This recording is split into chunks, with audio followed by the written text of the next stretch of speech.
Hello everyone. Today we are going to discuss about the decoder and encoder in design thinking manner. So before entering into the discussion, we must know about what is design thinking. So design thinking is nothing but the human-centric approach of problem solving.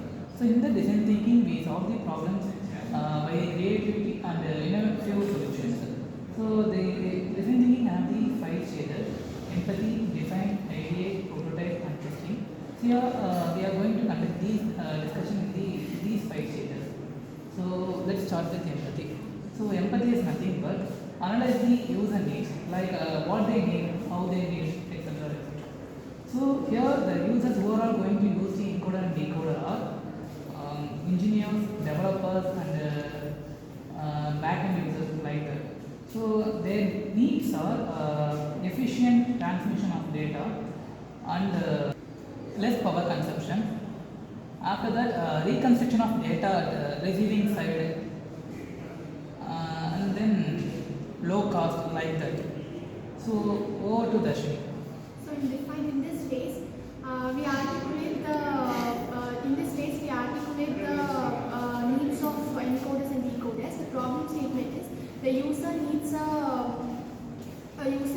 reliable method for converting the data into a transmittable format and reconstruct it again. So that because the errors occurs during the transmission of data can lead to communication system and data processing. In the ideate part, we generate few ideas to solve the above problem.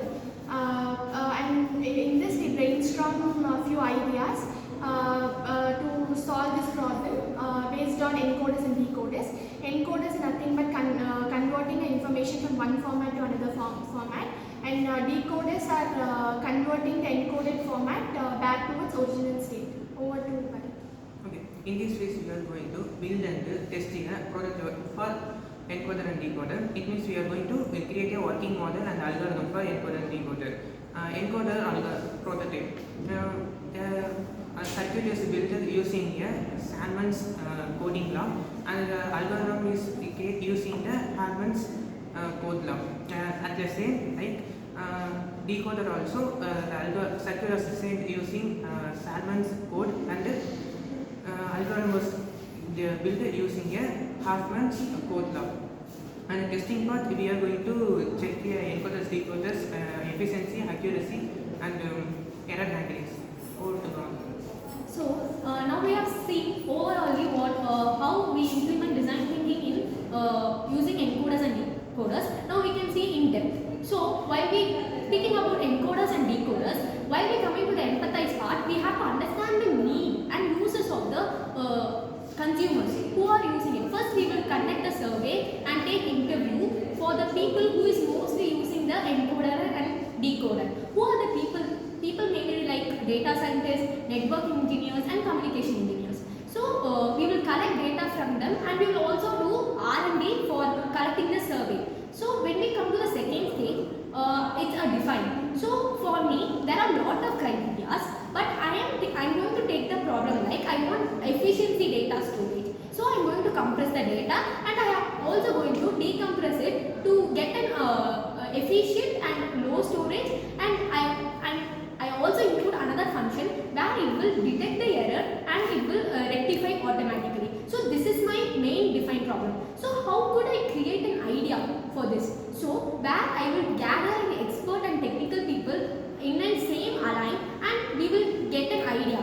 We will get more idea. So we will select the best one for the certain defined idea. So when you come to the fourth stage, it is prototype. So there are two types of prototypes. It is low fidelity prototype and high fidelity prototype. So in low fidelity prototype, we are going to take a flow chart and pseudocode. And high fidelity prototype, we are going to simulate it in using software.